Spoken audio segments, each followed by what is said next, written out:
Thank you so much, Ryan, for taking the time and joining me on the show today. For those who don't know you, you are founder and CEO of Messari. Prior to that, you were with DCG, where you oversaw the acquisition of CoinDesk and led them to quite the turnaround to become sort of what it is today. You've been generally involved with the crypto space for a long time, one of sort of the OGs who got involved in the early 2010s. So it's great to have you on today. I guess for those who don't know you beyond the quick blurb that I gave, I always like to get started with my guests, hearing their story sort of as early as you're willing to start to how you got to where you are today. Sure. Well, first, thanks for having me. I've been around for about 10 years now in the industry. I started my career in venture capital and investment banking and got into crypto back when it was just Bitcoin in 2013. Started as an independent analyst, ended up getting to know everybody really quickly because I, through my daily newsletter, got my hands on Mt. Gox documents pretty early on and broke that story, the $500 million bankruptcy, the biggest Japanese exchange at the time that a lot of people, including myself, thought might have killed crypto back then, and ended up continuing to write, joined Digital Currency Group later that year to help with seed investing activity, building the core team, raising funding for the organization. And then ultimately, once we did all that in 2015, the last bear market, we ended up acquiring CoinDesk, which is a small investment of ours. And I ran that restructuring and built out the Consensus franchise from 2016 to 2017. Got the business to profitability, got the team size from a bare bones staff about 6 to about 20 when I left. And obviously they did very well, continued to grow through 2018 and ride the back of that Consensus franchise for the rest of the business. In 2017, I started looking around at the broader asset class beyond just Bitcoin and everything that was happening with the Ethereum ecosystem and the ICO boom. And I thought most of them were extremely crazy valuations, and most of the projects were not going to make it. And ultimately, the white papers that people were raising money, ridiculous sums of money on, weren't going to come to fruition. But there was enough promise within the asset class more generally that there was going to be a lot of really interesting projects between decentralized exchanges that were popping up, decentralized web applications like Filecoin, which I invested in over the summer that year. And I decided that CoinMarketCap, and certainly CoinDesk at the time, which only covered a few assets, wasn't really a sufficient option for professional investors that were going to be coming into the space as the numbers just got significantly bigger. So we started Messari to organize and contextualize crypto data and information at scale. And the short X for Y comparison is, build a Bloomberg for crypto. What did that actually mean at the time? Because a lot of people were talking about that. I think the different tack that we took was to ultimately think about the data structures and standards that would be necessary to power a Bloomberg-like entity. We focused early on then on thinking about how would you build an Edgar data library and 10Ks, 10Qs, 8Ks, Form 4s, corporate actions equivalents for a decentralized organization, decentralized protocol, and the underlying asset. And that ultimately became the foundation of the business. A lot of those information flows from hundreds of projects that we work with today now make up the lion's share of our enterprise product, which is a crypto corporate actions, alerts and monitoring system that a lot of the big exchanges, custodians, investors, and now traditional finance firms are using just to stay ahead and keep up to date on what's going on outside of just the top couple of assets. So once they start to go deeper into the down the rabbit hole, how do you support these assets? How do you participate in these ecosystems long term? On the other hand, we have a really robust data platform with data visualization tools, charting interfaces, a screener that's been one of our most popular products, and then of course our daily research briefs from our research analyst community, including our in-house team. We just closed the Series A, so growing the team pretty significantly this year, and just generally speaking, spending a lot more time on thinking about decentralized organizations and governance, now that some of these early projects that were incubated by small teams or companies are in the process of gradually decentralizing and growing their communities beyond just some corporate entity. So we can talk a little bit more about that at some point. Yeah, sure. I appreciate the broad overview and your the story that brought you to where you are today and leading Messari. Congratulations again on the Series A. You raised $21 million led by Point72 Ventures. So that's awesome, and I'm sure you're excited about that. Just to sort of the gunpowder that gives you to go ahead and sort of build along your vision that you've already started executing on over the last few years. When you started Messari, you'd mentioned how when the ICOs, excuse me, were coming out, you sort of thought a lot of it was probably a little bit overhyped, but realized that some of these projects held merit. When did you go from thinking about, what we now call crypto as Bitcoin to realizing that there was something bigger here? Was it prior to, the successful launch of projects like Ethereum and other, or was it sort of a bit of a curve for you to like see these projects come out and actually stick around for a while and show some use cases to sort of come to terms with the fact that this was a broader thing, which a lot of people, frankly, as I'm sure they don't really agree with still? To be honest, I was in the room with one of the Ethereum co-founders the morning that the crowd sale launched. And the structure of the crowd sale was, we don't know what the valuation is. We don't know how many people are going to invest. We don't know any of the terms, but hey, you should buy some anyway. And at the time, that was just so fucking crazy. And I was excited about Ethereum, but the thing that I couldn't really wrap my head around as an investment was, why isn't all of the transaction settlement just ultimately going to tie back to Bitcoin? Because at that time, it wasn't obvious that Bitcoin was going to be this hardened protocol. It was very difficult to change at any real fundamental level by the core developers. And a lot of folks, myself included, thought that you would just be able to take the Ethereum smart contract programming language, power applications, but then the settlement currency would ultimately be Bitcoin or something like it. And so, I ignored Ethereum, and not Ethereum, but Ether for the first couple of years. And honestly, it was one of those cases where you could know too much about what was going on and talk yourself out of the project, because the early days of the Ethereum ecosystem were so dysfunctional and chaotic. And I started paying attention again, probably sometime in 2016, after the DAO fork and hack and basically how Vitalik and some of the other core members of that community ended up rallying around a solution. And that's one of those cases where the solution is not easy. It's certainly not obvious in hindsight, but it was kind of the exception that proves the rule, where smart contracts that are implemented poorly and able to execute on chain on autopilot are not a panacea, and there's kind of consequences if you mess something up. And code might not be actual law, but it certainly can do some real damage if you entrust faulty or insecure contracts with significant amounts of money. So when they did the DAO fork, it was one of those instances where you looked at it, and I thought it was good judgment, and ultimately something that wouldn't be repeated easily because of how contentious it was and because of what happened with Ethereum Classic. So at that point, you started to see some really early applications built on Ethereum, and I bought a little bit of Ether. And then during 2017,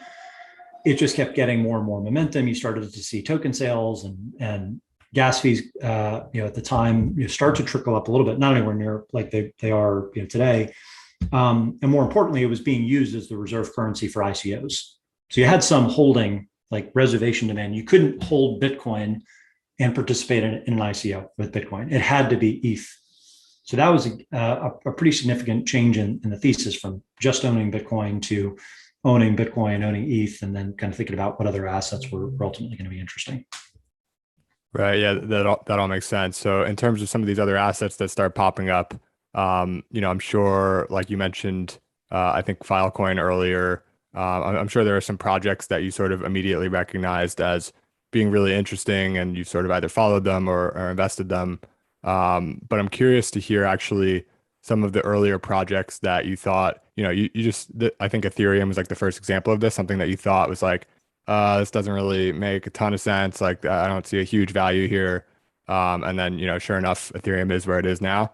So sort of other examples, if there are a couple of projects that you just sort of didn't make much of at first that have sort of become fundamental over the last 5 years or 3 years or whatever it's been since they started. And then on the Mhm. flip side of that, projects that um, sort of resonated quickly, but failed to pick up steam. So I don't know. I won't, pitch examples that you might think of, but I'm curious to hear sort of your perspective on that. I guess sort of things that were sneaky one way or the other from when they first came out to where they are now. I've been bullish on DeFi for a couple of years and DAOs for a couple of years. And it's funny, the same day in 2019, I was on stage at Ethereum, and I made the comments on that Ethereum is trying to be everything to everybody. And if it simply became the settlement layer for decentralized finance, that would be plenty big. And that same day, Amin presented on Moloch DAO, and those are probably two of the projects that I was most excited about. Kind of DeFi more broadly, and then the potential for DAOs is just a new kind of governance mechanism and a way to get a community to agree on treasury allocations. Um, and obviously, DAOs are now at a meta level a core part of the token economy and how these decentralized communities are ultimately managed. But I think the thing that caught me off guard with DeFi is I had the kind of long-term thesis that this would be big, but I didn't really know how it would ultimately be catalyzed and how it would grow with any type of velocity. And then when you started to see the kind of rise of yield farming, some of the elements from synthetics and then compound, really open up the floodgates. It was an aha moment that you could accelerate the adoption and liquidity and fees that were generated in these ecosystems by basically giving every early participant a long-term ownership stake in those ecosystems. So liquidity begets liquidity. You solve the cold start problem with DeFi, and now all of a sudden, we've seen DeFi go from hundreds of millions or kind of double-digit millions of dollars in value locked in 2019, all the way to I don't even know what it is now, like 150 billion dollars, something like that.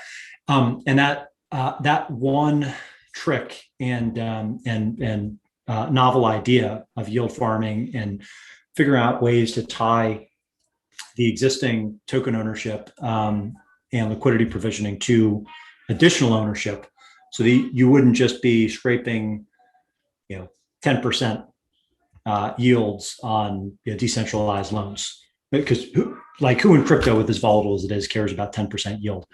The fact that you were able to go like above and beyond that and juice the returns, and obviously got crazy in the summer, and all sorts of teams have come up with different games with crazy headline APYs, but that was, I think, now it seems obvious again in hindsight, but that that switch flipped, and for me it was obvious that we weren't going to go back, and I think at this point regulation is one of the only things that's going to slow DeFi down, because it's just evolving at such a rapid clip, and there's so many smart engineers working on the problem space today. Yeah, so there's a lot to chew on there, but I'm going to go further into the regulatory piece, which you mentioned at the end there. The infrastructure bill recently has been all over the headlines, especially as it relates to crypto. Sort of a not an afterthought, but just a small piece of this huge bill did sort of had an outsized impact, I would say, on crypto as a whole, and there was sort of, it came on somewhat suddenly, and there was a quick back and forth that I think you were at least somewhat involved in, if not paying, great attention to. I'm curious to hear. I don't think there's many people who can sort of provide a better perspective right now on what's gone on over the last few weeks and what it means for the crypto space at large. So would love to hear sort of your perspective on what that did and what that meant, and the regulatory environment now and how you see it moving forward. I think glass half empty, there's going to be a lot more regulatory headwind a lot sooner than many of us thought. And it's going to present some pretty significant challenges over the course of the next couple of years. Glass half full is, I think everybody in the US crypto community in particular is pretty motivated and angry and activated to participate in I think the fight that is to come. I think one thing that became obvious is how nascent and overmatched we are in DC, just from a spending standpoint. It's not an indictment of any of the teams that have been working down there. They actually did a tremendous job in getting some pretty major concessions and compromise accomplishment with this infrastructure bill at the last minute. And of course, it was blocked by a lone obstinate 87-year-old senator who's retiring and not going to have to live with the consequences. So, kind of the American system of government in a nutshell at its worst. And that's arguably okay if people stay motivated and angry. It's potentially very bad if folks just, kind of ignore it and say, "Oh, this will pass," or they're not going to be able to enforce any of this, and we can just route around the government and so on and so forth. So I think we're going to see in pretty short order which way that breaks. I certainly think that there's a pretty big appetite for a fight right now in DC, and what I've seen just personally over the last couple of weeks is a pretty significant groundswell of support for anti-government and anti kind of big brother and regulatory bureaucracies from both sides of the political spectrum. So, and this is something that I think surprised me, because I'm sure that many people that are actually gainfully employed and working at companies within crypto, generally it's wise to keep your political opinions to yourself because that environment is so just emotionally charged, and people have very strong opinions, and there's a reason you don't talk about religion or politics historically. And I think the frustration from progressives within crypto, from more conservative folks within crypto, it's been pretty across the board. And I think we've seen people that may not have recognized it at the time, but really don't have a political party in crypto, and the ethos that it represents is probably the closest thing that they have to a political party. So I had tweeted something to the extent that I'm pissed, and I'm now a single issue voter, and my new mission is to drive everybody that's anti-crypto out of office. So educate the willing, and evict the obstinate and uncurious, and ultimately the folks that are either corrupt or in the pocket of big banks, or just for whatever reason are completely shut off to the idea that we should have an open financial system and a financial internet.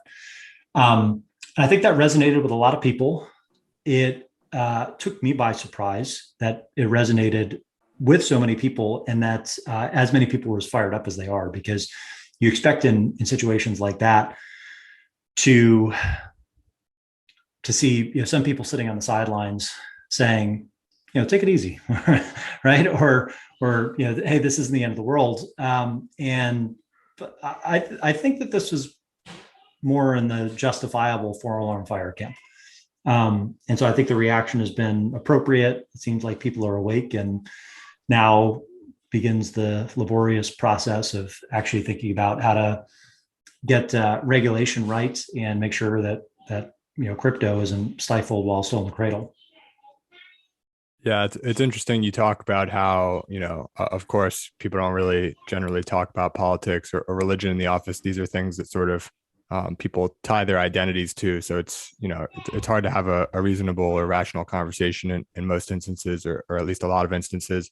But I think crypto, sort of to your point on, it's not just like the left or the right is supporting crypto and the other one's bashing it. It's sort of a weird split that doesn't go that it doesn't go between party lines. It's sort of, you have people on both sides of the aisle with differing opinions and whatnot.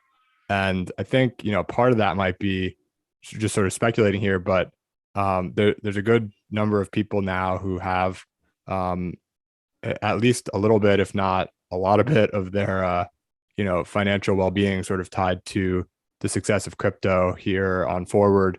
And they've sort of relied upon it in the past few years, or whatever it is. More and more people by the year, of course.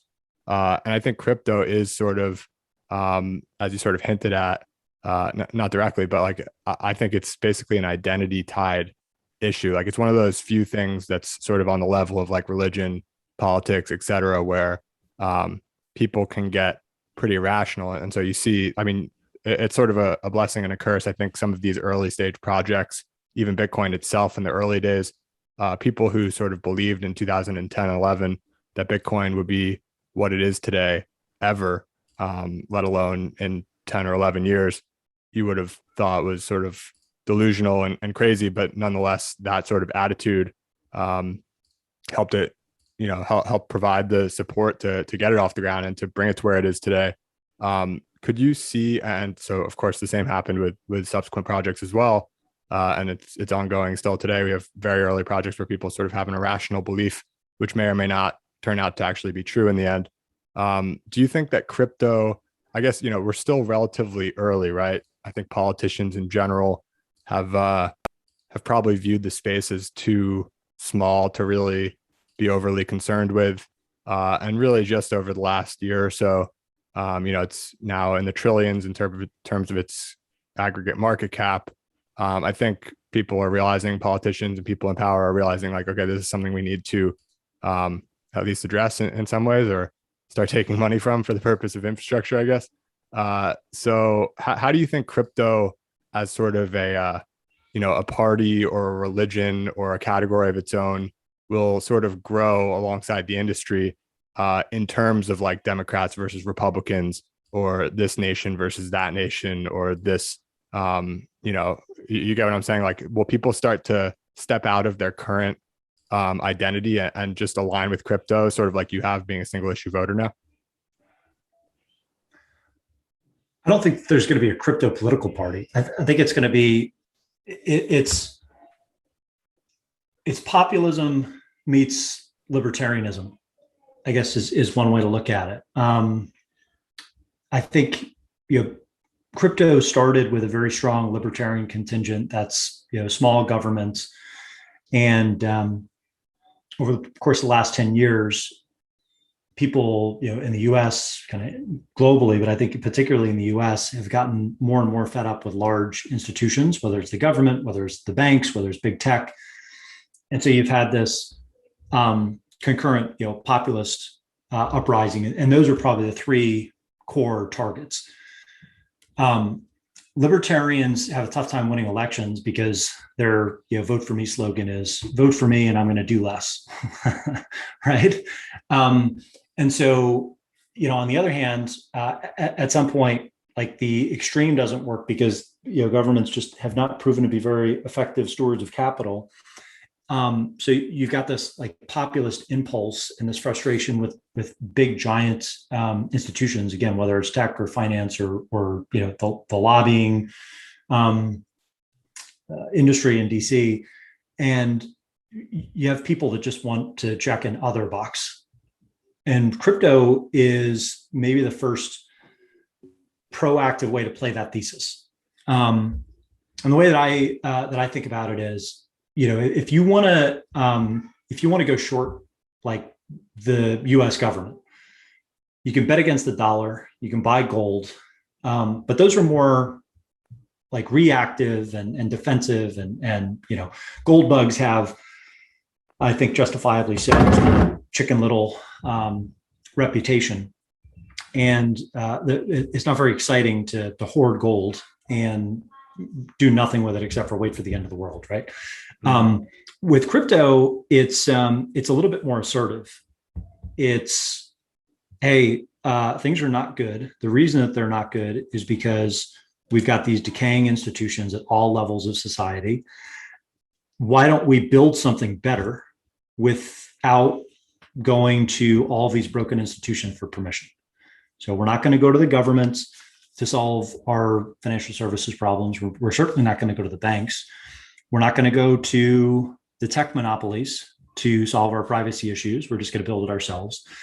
And in the process, if we're right and we get the incentives right, we're going to co-opt so many of the users of these systems because they're going to have skin in the game and they're going to have a financial stake if we are on the right track and what we build actually scales.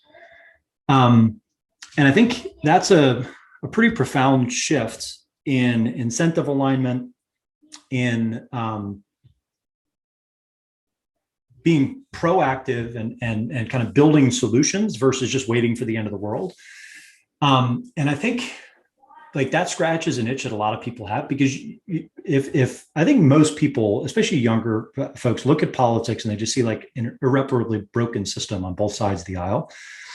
And all of a sudden you have this, movement that has amassed, over $2 trillion in capital. It's made a lot of people really wealthy, but more importantly, it's actually, for a lot of, for all intents and purposes, I mean, it's been a big middle finger to the establishment. So I think some people want to bet on that just because it's a thumb in the eye of government and big banks and big tech.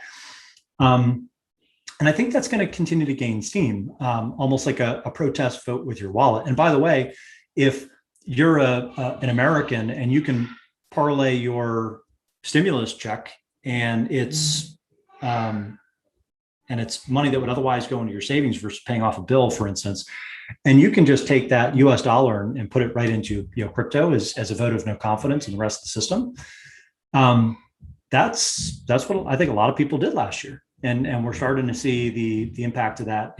All you need to do is look at the Coinbase numbers in terms of registered users. So I think that we're certainly at or near crossing the chasm in terms of adoption for political reasons and speculative reasons first and foremost. And then the other applications will come and arguably already are coming through payments applications using stable coins and decentralized lending and decentralized exchange and so on and so forth. And obviously kind of the NFT boom, but that's a whole other ball of wax.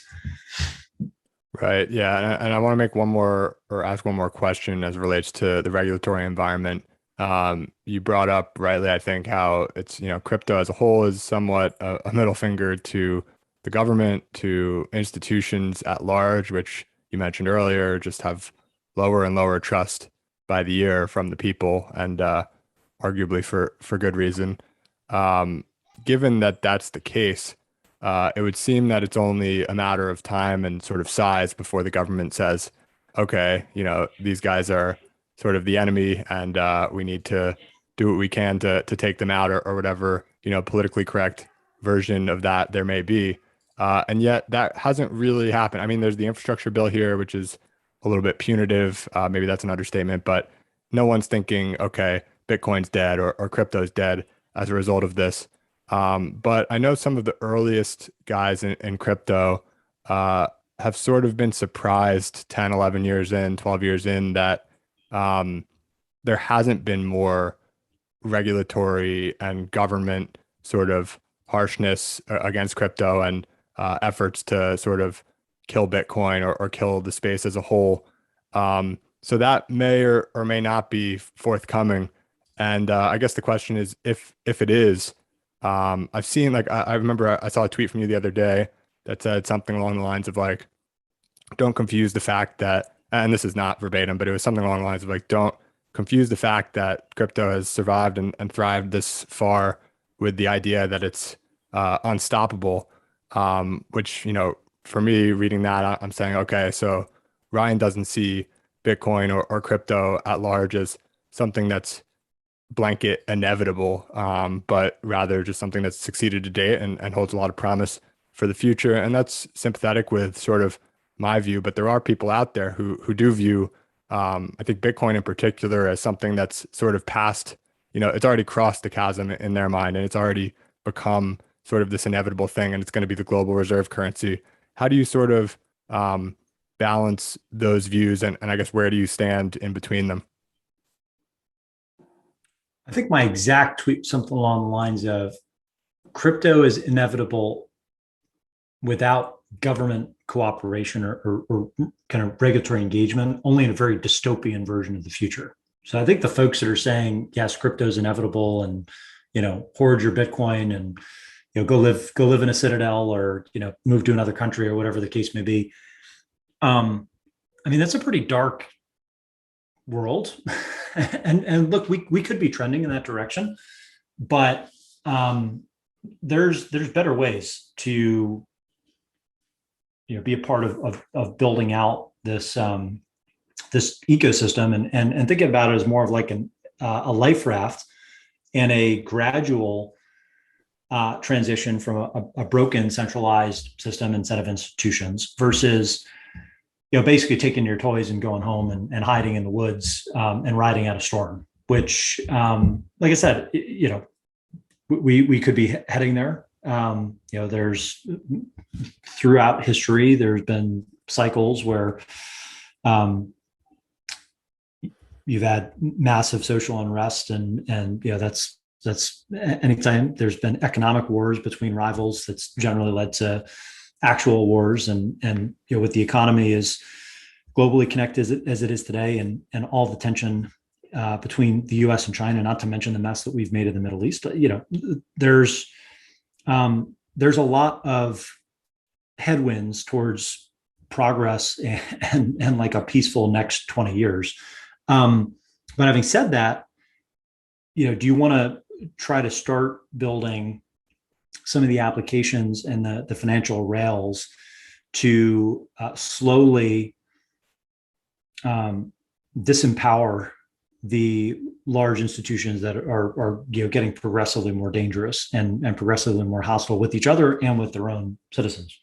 And I think if you take that view, then I certainly don't want to go hide out in the woods. I'd rather think about all the good that this tech could do, address the fact that there's always going to be people that use any technology for bad, but look at all the good that it can do. And then, try to figure out where some common sense solutions are for, regulation, tax compliance and do that in a way that's still preserving privacy, civil liberties, and everything that a lot of folks that got into crypto, got into the industry in the first place over.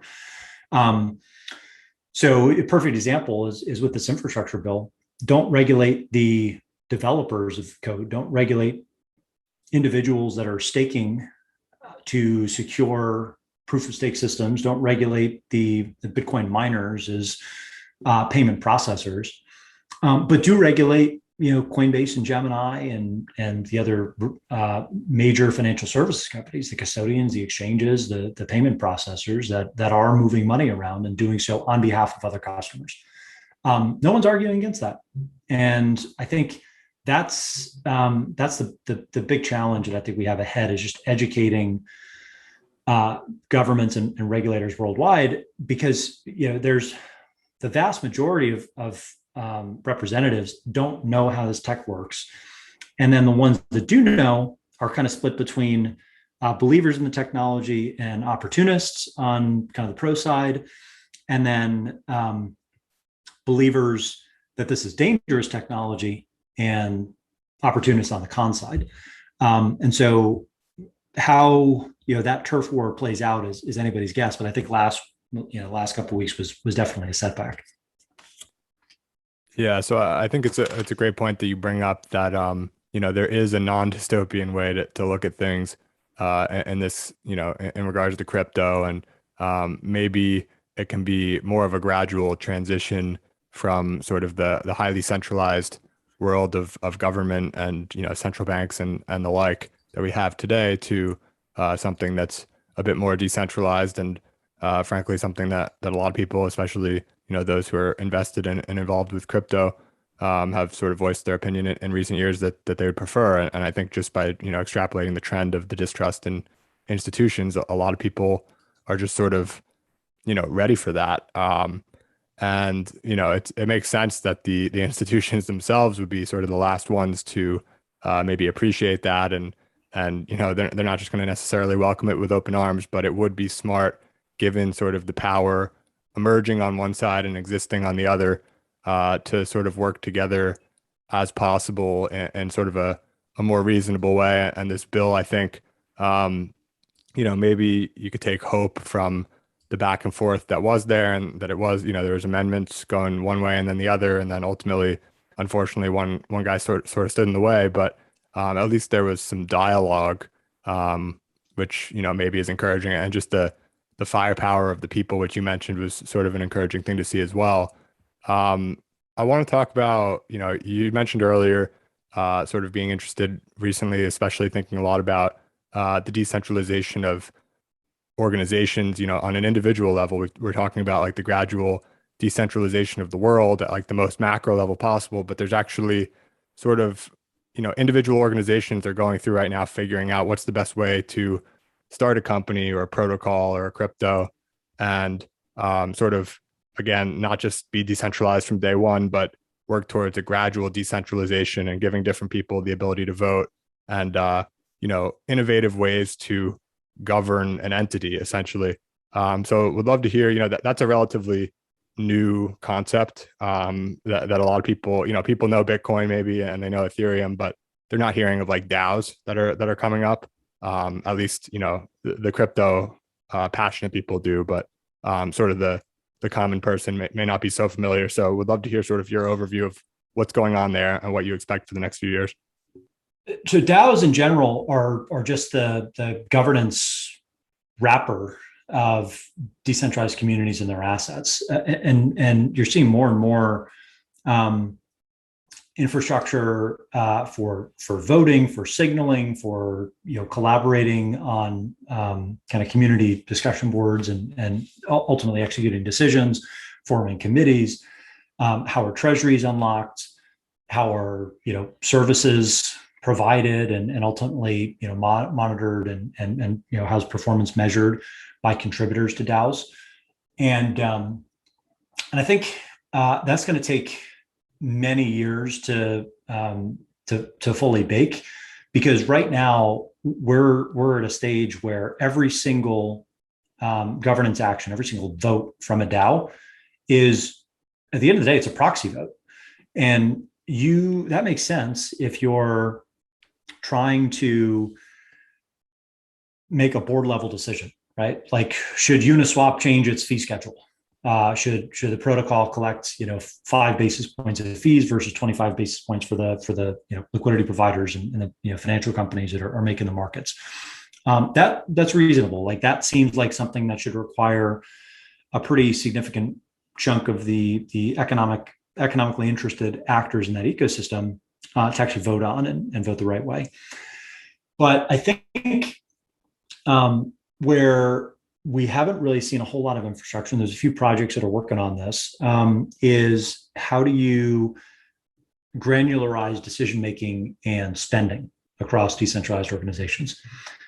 That's where things get really interesting, because if you think about the future of work, and you think about these DAOs and communities as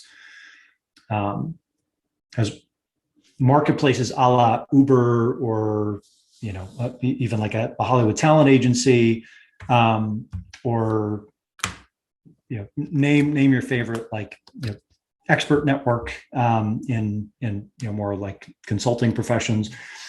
If you look at any of these as distributed companies, then the way that you ultimately pay and incentivize individual contributors is going to have the marketplace component, which would be the protocol, the service provider component, which is the individual that's doing whatever piece of work is needed for the DAO. And then there's like the quality control layer, the middle manager, So you could call that a curator, a validator, a reputation score, whatever. Those are where you're going to see, I think, a lot of governance innovation. It's like the controllers and the folks that are checking the work and then signing off on transactions to make sure that money is well spent and community resources are triaged in a way that's good for the collective, even if every single individual doesn't vote on every single outlay. So I think DAOs today don't really scale. There's a Dunbar number that's probably even lower than Dunbar's actual number in terms of number of people that can coordinate. You probably can't have more than a couple dozen individuals that are invested in a DAO, and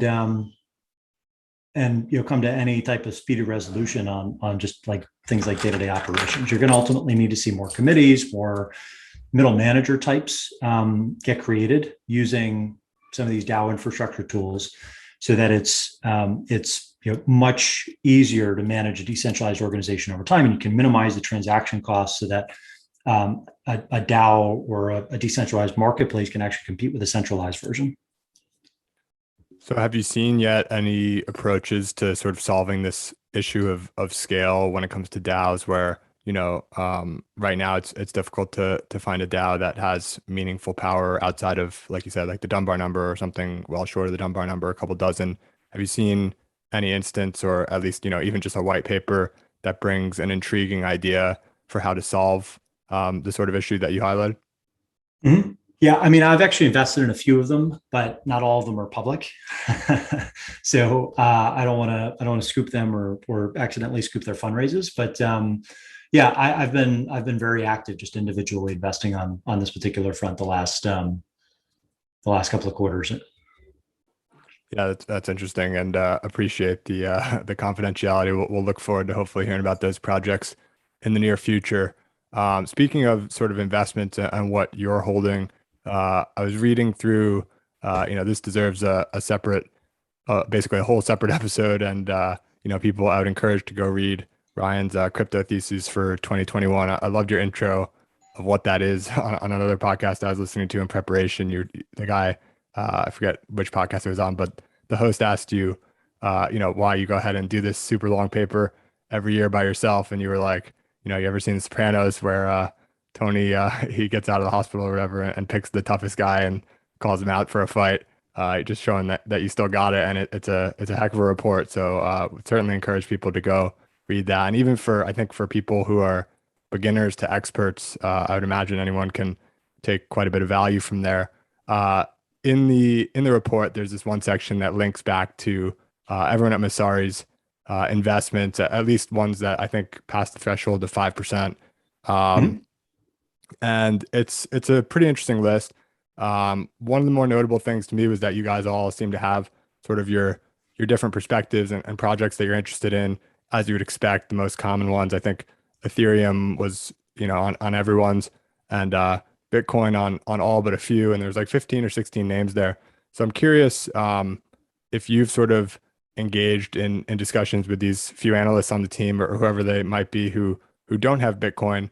Can you sort of introduce that perspective that they have where they're not holding Bitcoin, which is a seemingly pretty contrarian thing to do for people into crypto these days, and why you believe, holding Bitcoin is presumably still very much worthwhile? I've been referring to this pretty frequently the last couple of months since I read it. But Arthur Hayes from BitMEX had a really excellent post. I can't remember the name of it, but he writes every couple of weeks. I try to read most of what he writes. He made the comparison of Bitcoin to M0 of US dollars and Ethereum to large cap, like the mega cap tech stocks. And at the end of the day, it's it's either $3 or $6 trillion each. But I kind of view that as the most entertaining outcome for crypto because long term, if Bitcoin and Ether were at parity with each other, And one was like a currency that happened to be that size, and then the other one was, like treated more like valued more like a growth tech stock. That seems like a reasonable point for those two assets to settle. And so that obviously implies that there's a lot of upside still ahead for Ethereum, which I do believe in, but I don't think that there's any currency, any cryptocurrency that has the cachet, the brand, the hardness, and kind of cycle to cycle resilience of Bitcoin. And I think anyone that goes straight to Ethereum as the end all be all, pretty much ignores that there are still a lot of major issues that have yet to be proven with Ethereum. And that's not to say that Bitcoin doesn't have its issues. Like there's going to have to be some resolution to how does Bitcoin maintain its security model once we get to a low inflation environment where settlement on the network needs to be driven and transaction processing incentives are going to be driven more by fees than by seigniorage. But on the other hand, Ethereum has to go through the ETH2 migration, the proof of stake migration. It has to ward off competitors and not leak value to other interoperable blockchains. And it has this really muddy narrative of being money, but also a commodity that you need to pay for gas fees, and then it's used for staking. And so one contingent will say, well, Ethereum is a triple point asset, and that's why it's interesting. But on the other hand, because it's used for so many things, people don't necessarily think about it as money. They think about it as an asset to own, but they don't think about it as money per se. So I think that there's room for both. And historically speaking, anytime that the cycle has gotten too bullish, Bitcoin ends up kind of roaring back in the other direction. It's more resilient during bear markets, and then it's usually the first one to pop and rally during the beginning of bull markets. We saw that this past year as well. Right. So last question here, and then we'll wrap up. Appreciate all the time you spent thus far. Talking just, exclusively about Bitcoin now. I personally support like a lot of different crypto projects. And I don't necessarily totally understand like an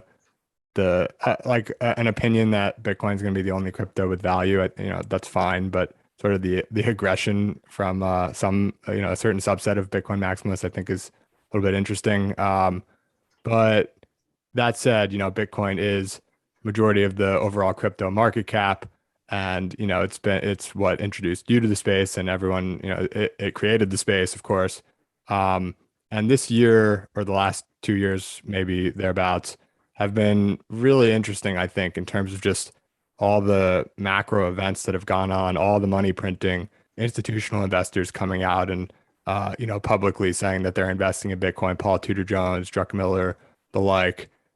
You've got companies putting portions of their balance sheet in Bitcoin.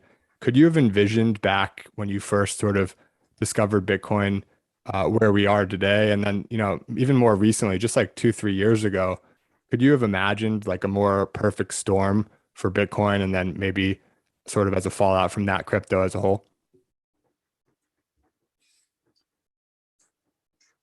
It's a perfect storm in some respects, but I think people have woken up to some of these macro problems that early adopters of Bitcoin have been talking about for many years now.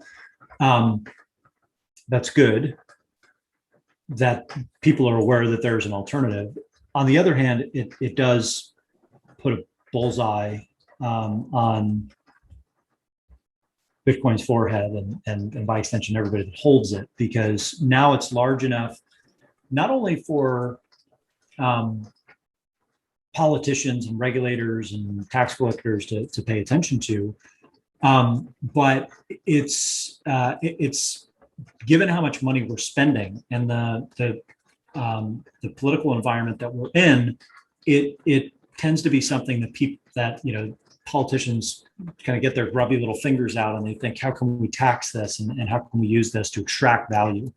Because they're generally very good at being parasitic to anything that's productive and they don't already have their hands on. So I think I would have preferred a little bit more time in the shadows, but I think we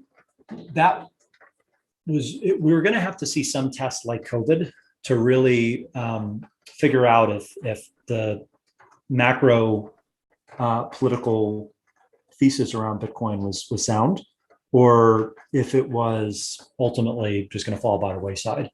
And so far, it obviously had a very sharp correction during the liquidity crisis last year in March, when everything was kind of first starting to get very serious with COVID. Mm-hmm. But then it bounced back and has been on a tear basically ever since. And then, of course, the only thing that did slow it down, in the second quarter, aside from maybe a healthy correction since it had gotten so hot so fast, was I think some of the concern around its environmental friendliness, the fact that it was kind of shut out of China, and the irony is, once hashing power moved outside of mainland China, Bitcoin got instantly cleaner and de-risked. So I think that is the perfect storm going forward, and I think a wave that we can still count on riding for the next couple of years, perhaps. Awesome. Well, again, Ryan, appreciate you taking the time today and getting your perspective on crypto. There's few, if any, better. And like I said, enjoyed your report and just following you on Twitter and the like over the last couple of years. So where can people go who want to continue to follow you and what you're writing? Messari website or your Twitter, where's the best place to follow along? Yep, I'm at 2BitIdiot on Twitter, and the company Messari.io. We have a newsletter. We've got a bunch of free tools for folks, and then a $30 a month paid subscription product called Pro that has thousands of subscribers. You can also follow the Messari research team by following Messari Crypto at Messari Crypto on Twitter. So my takes are 2BitIdiot, and the broader teams. Daily research is generally syndicated through the Messari handle and then their individual handles.